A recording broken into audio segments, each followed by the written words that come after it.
Hamza, when you think of him, what do you think of?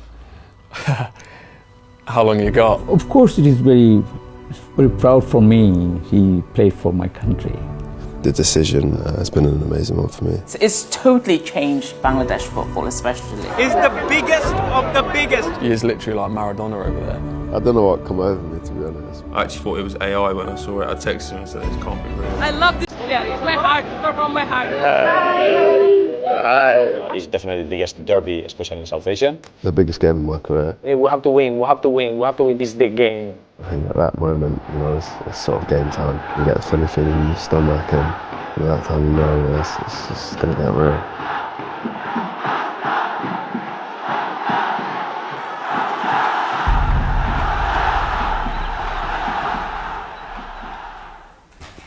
Perfect. Right. Just one more cut. For me? Yeah. When was it first a serious consideration of yours that you were going to start representing Bangladesh, do you think? I think there are a number of reasons. I think I've always, something everyone wants to do is play international football. I obviously played for the under-21s at England youth level, and luckily I had something else that was there for me, ready for me to go and play international football. And now I have had that opportunity. It almost feels the decision has been an amazing one for me. I was at work and he messaged and says, look, Ammo, which means mum, you know, look at my Instagram. And because we all knew it was coming, but we weren't sure exactly the date and time he was going to announce it. And just the messages that were coming through, it was just really, really emotional, actually. I remember, I was literally in tears the whole time, and I didn't know I was crying. It was just like, even just talking about it makes me quite emotional. It was a real milestone.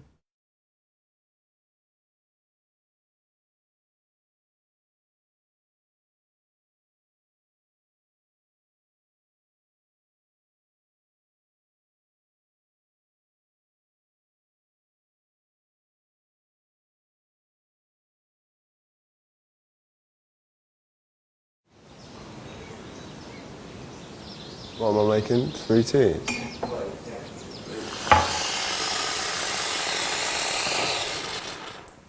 My wife does most of it, I can't lie, but I'll do the school pickups and the school drop-offs. And then when I've got Eunice, I'll have to get him ready and take him, but apart from that, my wife does a lot of the morning stuff. With the older two anyway, the older two obviously have loads of like their book bags and what they need to take. I forget most of my stuff, so I won't be too good at that, to be honest. As much as you enjoy it, you do miss the family as well. When they don't come, you end up spending like 13, 14 days away from them. So it's tough, and especially when you travel so much anyway with football, that you're away most Friday nights, most Saturdays, so you do miss them. To be fair, like when you come back, you do miss the team and the coaching staff and stuff like that. So it is nice. You do very much look forward to going to see them. But I guess like 6-7 days in, it starts to get tough. My mum and my brother, my dad, they're all coming, and I think one of my aunties is going to come. So it's nice. That is nice. That breaks up a little bit to see some family when you're over there. They'll come see me in Dhaka for a little bit, and then when I'm done, they'll go to Sylhet. Look at that. His mum's gonna go mental. It'll come off though, it's okay. It's okay. Alright, I'll just go get my passport and stuff. Yeah, listen, I was just doing my interview. Look at this. Look what he's just done. Which pens are those? His new ones? These ones. Is it bad that I actually really like it? Oh, if that's your reaction, that's alright. Excited, very excited actually, to see the lads, to see the staff, to play the games, to see the fans. Probably a little bit of nerves, especially before the last one, before India, knowing how much of a big game it is and how much it means to the people. One of the lakes, I forgot where it was called, but that's just with all of his aunties, very young aunties. So he loved going to Bangladesh? He absolutely loved it. Really, really enjoyed it. And I think when you've been born and brought up here, it's a very different lifestyle. It really is really rural, where we come from, and the privileges that he's grown up with. It really, obviously not at that age, but as he's grown up, it's really, he can see the difference of when he's in Bangladesh and how other people have to live, where they have to strive to get clean water. And I think that was one of the biggest influence of him playing for Bangladesh, because he has such fond memories, he has such connection. Travel straight to Bangladesh, direct flight, so I'll be about 11 hours, I think, on the way there. It's alright, it's not too bad. I'll get some sleep on the flight and then land, and then we've got Nepal in a couple of days' time, which is a friendly before, obviously, the big game against India. To be fair, it was my first international for Bangladesh was against India away, and you could feel how big it was then. This one being in Dhaka, will it be even bigger? So yeah, they've been speaking about it. The fans have been speaking about it in my DMs and stuff. So yeah, it will be massive, I'm sure. Dhaka, oh my gosh, how I need an essay for that. Dhaka is very busy. Dhaka has extreme wealth and has extreme poverty, all living side by side. The city is very noisy and the traffic jam is crazy. I never experienced something like this in my life. You know, it's so busy, so congested, very overpopulated. A lot of hard-working people just trying to make a way in life and support their families. You know, so vibrant, so many different colours, so much culture, food. We're here to see Hamza Choudhury. Oh, I see. He is a very famous person in our country. Yeah.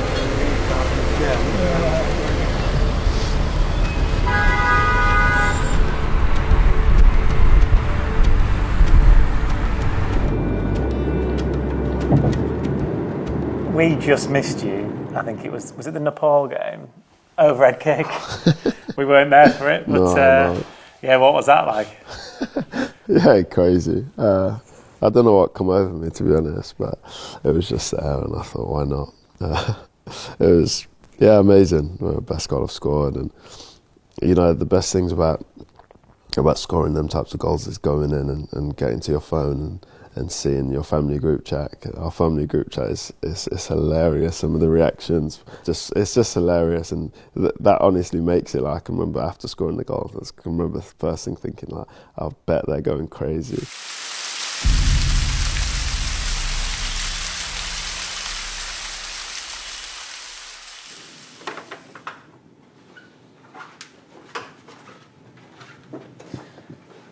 We walked in, and we walked down to the lobby this morning, and everyone knew who we were and said, "Oh, we've seen you on YouTube, we've seen you on the news." because everyone was video. So I got interviewed for a TV channel. So it was me being interviewed on TV. Whoa. Crazy. Yeah, today breakfast 10, set play meeting at 1:40, lunch at 2, team meeting 3:45, and then leave for the stadium at 4:15. Dinner at 8:30. So that's pretty much the basics of it. Oh! You've done it. Wow. Hold him down. Don't let him get up. Don't give him nothing. Yeah. Top 10. We used to come every year up until when I was started my scholar, and then obviously like your summer's different to my mum's summer because she worked in schools and stuff, and my little brothers and stuff. So up until every year, I think when I was like 2 or 3, I spent like 6 months over here, and my mum and my cousins now take the piss because when I went back, I used to just speak Bangla because obviously it was just when I started speaking. Obviously, like in the village, you're like out in the sticks. It's very much like village life, like farms and whatnot. And my mum was just like nappy training me, so I was out with nappy. Must have been like 2, 3. And she used to say, "Oh, you always used to just go out the back, and at the back there's like big fields and like a lake and stuff." So I used to pull my pants down and have a wee. And I went back to the UK, and I stood in my auntie's front room and weed into the kitchen, as if I was like weeing outside. Oh. Oh yeah. The amount of feedback we get from people just ringing, and all things that we see on the Bangladesh on YouTube and things like that. The amount of people, and especially young boys, saying that's how they always used to get told off to when they used to say they're going out to play football, and now parents are like, yeah, go. It's totally changed Bangladesh football, especially. Right. Okay. It's been huge. You've got to say something about this, I think. Yeah, one of his first sponsorships in Bangladesh. But it is funny because we obviously have another one in the bathroom, and the boys, his brothers, like keep turning it round, and I keep turning it back round because we don't want him watching us when we're showering. Hamza is very empathetic. Hamza is very intelligent, and Hamza is very competitive, as my children will tell you. Is that right? All right, let me see if it'll pass slightly. Let's go like that. We are in the north now, you know what I mean? Hamza, when you think of him, what do you think of? How long you got from when he was 12, 13 to now? He's not changed, and that's just his personality, which makes him such a nice guy, and why he's so easy to get along with people. But he's also got the genuine side as well, so it's nice that he's got both, and it puts him in a situation where he can be around a lot of different types of people and still be able to hold conversations. And to be fair, he's a nightmare to get hold of sometimes. Like, he just goes off grid. Like, you'll be messaging him, then you'll send the last message, and for a week, that's it, bang. He's like gone off the face of the earth. It's like, where have you gone? Like, you're on your phone. I know you're on your phone, but you just don't want to look. So I'd probably say that, and the fact he owes me so many clothes that I've lent him over the years. I've actually got a pair of his jeans upstairs. Like, mate, you're doing shampoo brands now, and like, you're the face of Bangladesh. You can at least post my clothes back. Oh, what a legend. What a legend. He's lying, by the way. I reply to him all the time. Actually, I message him first a lot of the time. Yeah, what a legend, man. But I do have a pair of his jeans upstairs. I'll make sure I keep them now. We've known each other for a very long time. I think from 8 years old, maybe it was when we first joined. So, been really good friends. You know, he's one of my best mates. Away from football as well. You know, not so much now. I'm obviously up here, but we spend a lot of time together and do things with our families and whatnot. So, yeah, on a personal level and on the pitch, we've always been very close. So to see someone you're close with doing so well and achieving great things is, you know, it's proud for me as well. Yeah, there'll be a fair few occasions when myself or someone else has had to get him out of trouble, whether it's him being late. You know, I'm sure we've had a fair few away days when we were younger as a scholar or first year pros when I've had to get him up if he's going to be late or ring him if he's going to miss a meeting. Timekeeping's not one of his strengths, and I'm sure there's been a few fines that he's copped for, but I think I've saved him for a few quid as well. So yeah, you've got me to thank for that. I mean, he's always been very high energy, really sort of like always on the go. And that's how we got into football, actually. It was just very much of like, He was 4 or 5. And it was really funny because the very first time I took him, they were all, 4 or 5, just started reception school. It was a summer holiday, sort of like school summer camps. And initially, all the parents were talking. We were all excited, like, oh, it's the first time they're going to some organised sports. And like before half time, I was like hiding in the corner. I was literally just backing away because he was going in full force tackles. Even then, you know, and there was kids were getting hurt. So yeah.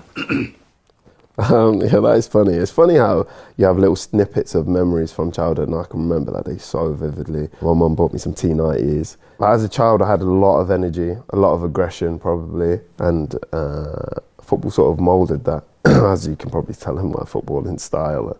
I guess it was my output, so it helped me so much throughout my childhood, and it gave me something to focus on.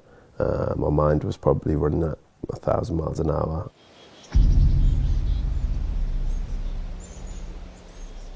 Hamza first came to my attention by a guy called Brian Anderson, and he told me about a young boy out in Loughborough that was one of the fastest, fiercest tacklers he'd ever seen, and which was as much as I needed to know. So a couple of Sundays later, I was up at a game. He was playing for Loughborough Dynamo.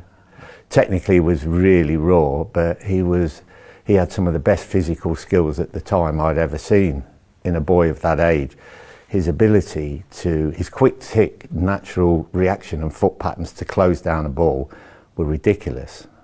And on that alone, I brought him in on trial.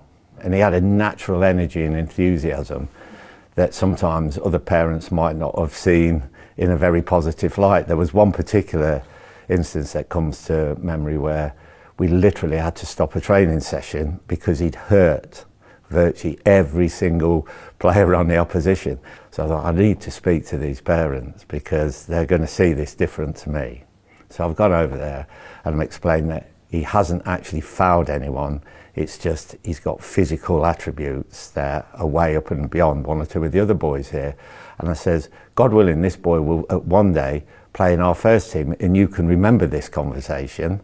And if he doesn't play in our first team, he'll definitely be playing for the Tigers as a scrum half. So you're looking at a real physical talent here. I think it was about 8 or 9 years old when I first met Hamza.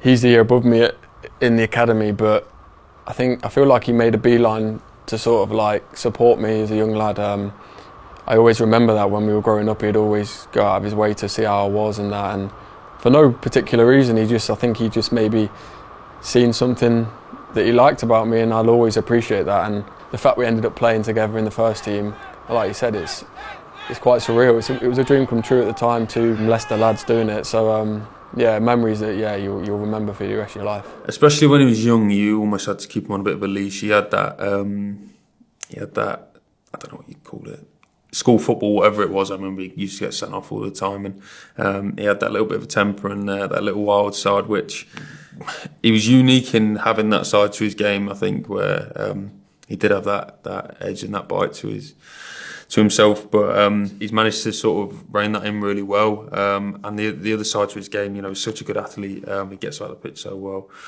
and he can have such big influence on games. So he has so many qualities as a player. And like I said, there probably qualities I hadn't seen until he went to Bangladesh was bicycle kicks and free kicks and I don't know, penalties, whatever he's had. So he's stepped into an even different role there. And he's doing stuff I've never seen. So I actually thought it was AI when I saw it. I texted him and said, this can't be real. So more of that, please. That'd be nice. So did Hamza go to school in Loughborough, and then when he moved here, moved school? Yeah, because of his football. Okay. The training grounds, obviously, literally, and it's one of the reasons we moved here. Right, okay. Just to make it, because he's the eldest of four. Yeah. And obviously, just running around, everybody had clubs. Yeah. Everybody was, and it was to make sure that we could meet all of their needs, because we were very conscious it's not fair just to concentrate on Hamza. Yeah. If I was to pick somebody that is responsible, one of the main people was his mother, because she made what I consider a fantastic and massive decision. He was being heavily courted by Nottingham Forest. So I sort of spoke with Rafi about opportunities to move nearer, and she moved her family up onto the Saffron Lane estate. Now 20 years ago, that was a big thing for Rafi, but she made that commitment, which bought Hamza the time to spend more time playing football, which is what he needed. I think the mantra is Foxes never quit. I don't think we ever came through our academy as the most talented players, especially when we were playing the likes of like Chelsea, Arsenal. We were obviously all very talented in our own way, but a lot of it was working hard, outworking the other team and being as close-knit as possible. So it's a mantra we've almost bred into from the age of 7 and 8. I think the overriding point I would make is an immense sense of pride for the academy in particular, because he's came through that. The model that they've always tried to push and sell out to the wider community is that support where they've come through. He came through at the very start. He's done the journey through. He's still here with the club. He's still loyal to the club. He's captained the club, and that's straight from 7s, 8s, 9s. Basically, these clubs, to us, we live and breathe the football side of it, but they're a brand. And when you've got a brand that's thought in such a positive light in places like Bangladesh, thanks to Hamza Choudhury and thanks to the work the Academy did in them early years, I think we should all be very, very proud of that.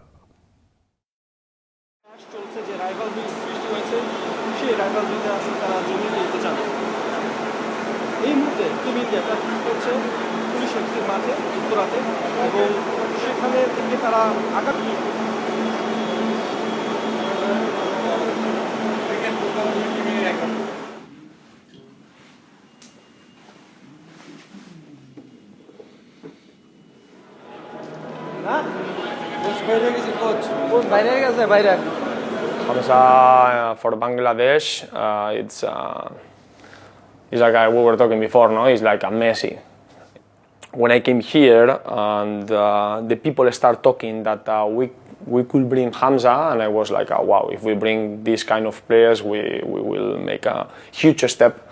And especially how he is as a person, like he's very humble, he's very close to all of us, and even the workers for the BFF, and he's very polite, and even with the fans, he's very, very close to them, so the people can see how he is, no?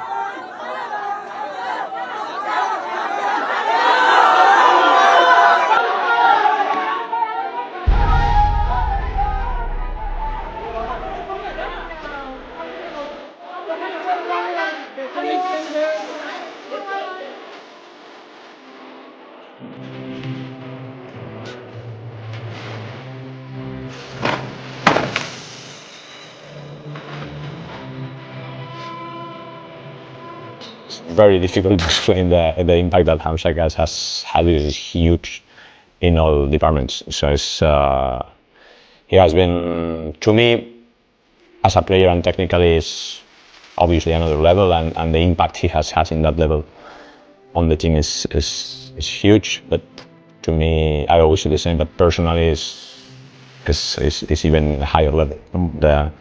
How humble he is from the very first moment. He has always been trying to adapt and adjust and to get information, to be aware of everything.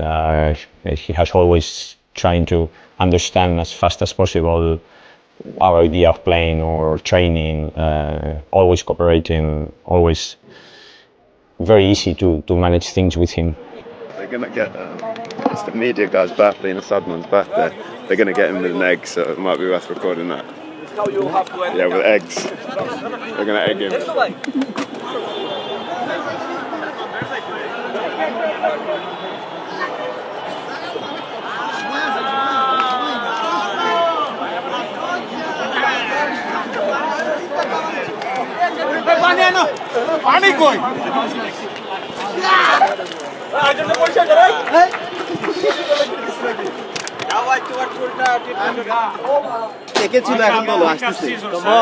I want this picture of you like this. You know, when you see the videos, and he sent me a few videos, the reception he gets is, I mean, it's like he's a king over there. It's like he's a hero. It is quite funny because you can see he's just gone to a different level. I'm seeing him the base of shampoo brands and stuff, so I'm hoping he's had a bit of stick for the way he gets treated, because he is literally like Maradona over there. The shampoo bottle. Yeah, clear man. Yeah, that's one of the commercial deals I do over there. I've loads of family and friends have taken bottles and quickly put them back on the shelves because they say find them a bit weird, me just staring at them whilst they shower. But yeah, it's funny, stuff like that is funny, and it's like, and it's another bit, it's like surreal really, some of them moments that see my face on it. It's funny, it's just funny to me really. He's the greatest player of this Bangladesh, and I see every kind of match in the Leicester City, also Bangladesh. I love this player, it's my heart, it's from my heart. Hamza is our heart, Hamza is our God, Hamza is our life.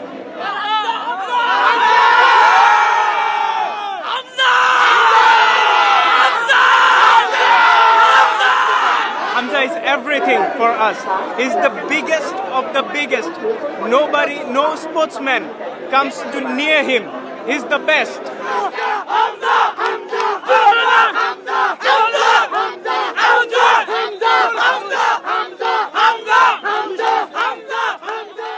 it when we got there. Even we flew from Manchester. People were coming up and taking photos with Hamza there, and we were like, "Whoa, this is," it was like, "Oh, it's so cute. It's really nice." Hamza's name seems to be able to. You could tend to be able to do a lot. The love you get genuinely over there is bonkers. Like, the feeling is so different. The sheer number of people there that want to give you that love and affection it can be a lot. It can be a lot to sort of take on. But it's like I'm not someone that loves the limelight. It was amazing to see, but it can make me feel a little bit awkward sometimes.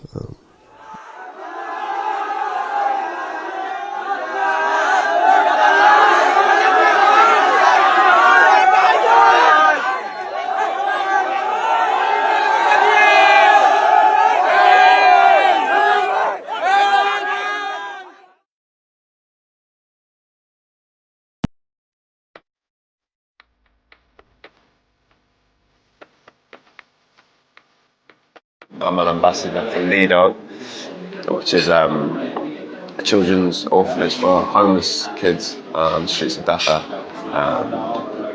I went in the March camp this year, and for the first time, it was amazing seeing their setup. Some of the work they do is amazing. The kids are so sweet. So any little thing that can help. So I've seen them downstairs, spend a little bit of time with them, and then come up before our meeting.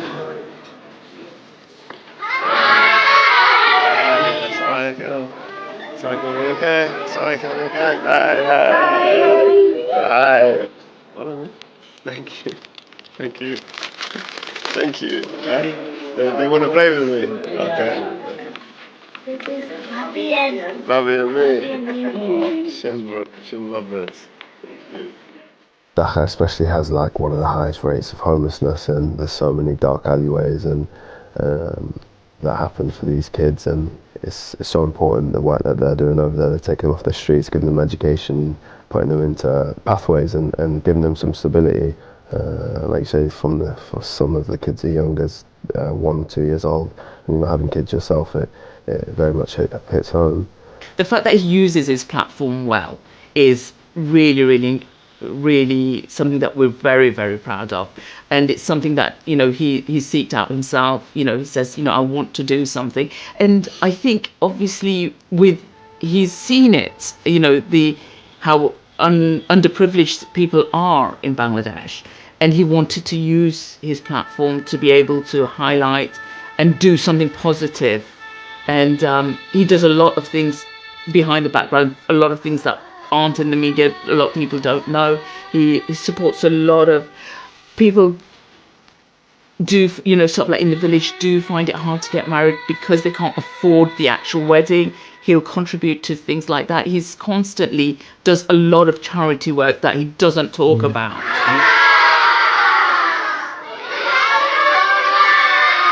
Thank you. Bye. Bye. Love you. Bye. Love you. Bye. That's been better than anything, really. If you read some of them little stories in that book, honestly, it's heartbreaking. It's actually a kid's book. The guy that wrote it, Mike Sheriff, he's the one that wrote it. He's from the UK, one of the founders of the charity. So it's actually a kid's book, so it's good that I'll be able to take that home and show it to my kids and stuff, because, it's easy to get caught up in the life I'm fortunate enough to live and stuff. It's just little things that can bring you back down to earth and try and help in any way you can, when you're in this sort of position. It's important, especially in our culture and my religion, to be able to help people who are less fortunate. Amazing. Walaikum assalam. How are you? Okay, alhamdulillah, I'm good, thank you. How are you? So finish your room. Thank you very much, thank you.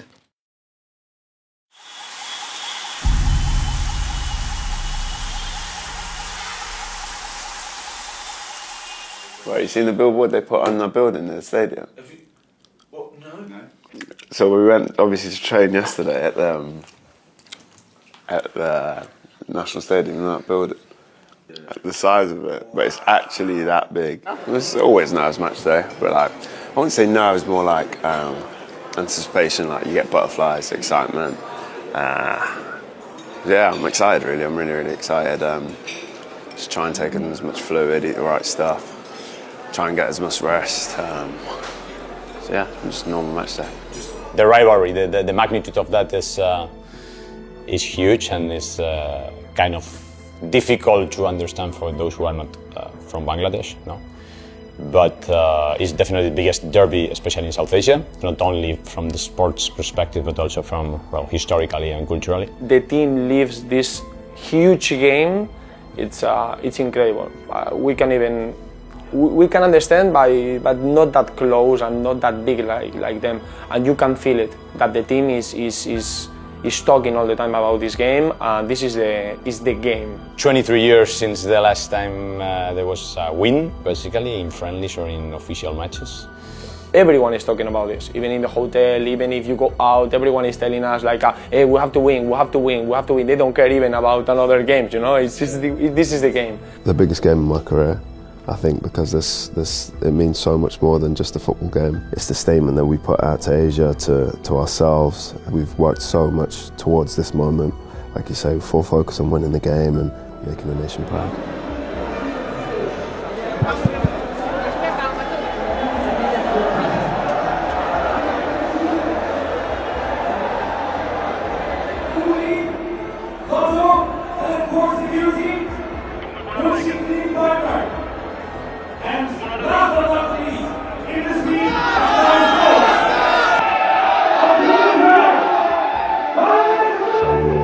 Do our own prayer in the lobby and make our way to the bus, and I think at that moment, you know, it's sort of game time. And then you drive like through the city and you see the buzz and everyone out and everyone shouting the bus down and stuff. Yeah, that feeling, you get a funny feeling in your stomach, and at that time you know, yeah, it's just gonna get real.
It's a bit surreal sometimes. I think like one way to put it is like when the national anthem's being sung, just during that I take a second just to think back of all my memories and my fond memories of being in Bangladesh. So it's sometimes a little bit, especially against India, a little out of body experience.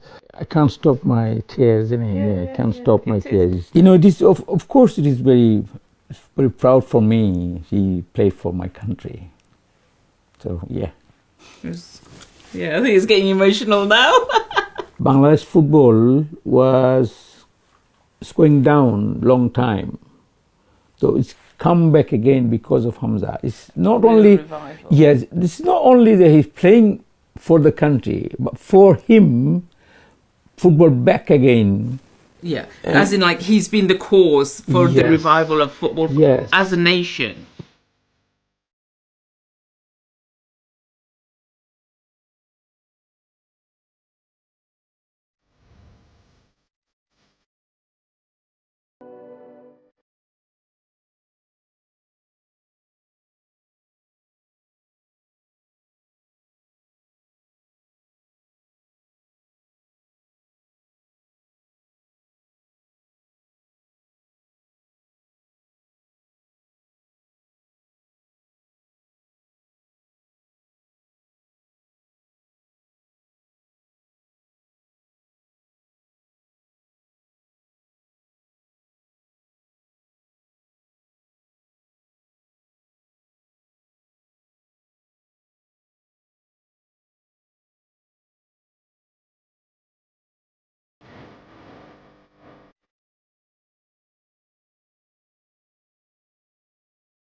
Pure emotion, really.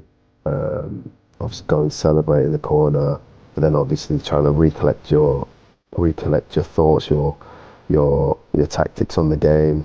Managing all of that is crazy. You know, it's that cliche in football. You're most vulnerable, and you just scored a goal, and that is the reason why. Because it's not delirious, but you go into like a state of just pure emotion. You know they're going to come on strong. They can't be seen losing to Bangladesh. It's about being there when your teammate makes a mistake, which will everyone makes mistakes throughout the game. No matter how good a game you have, you make mistakes in the moments, and it's about being there to help your teammates out of that.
Body, and you can sort of take a second to be like, wow, we really just did that.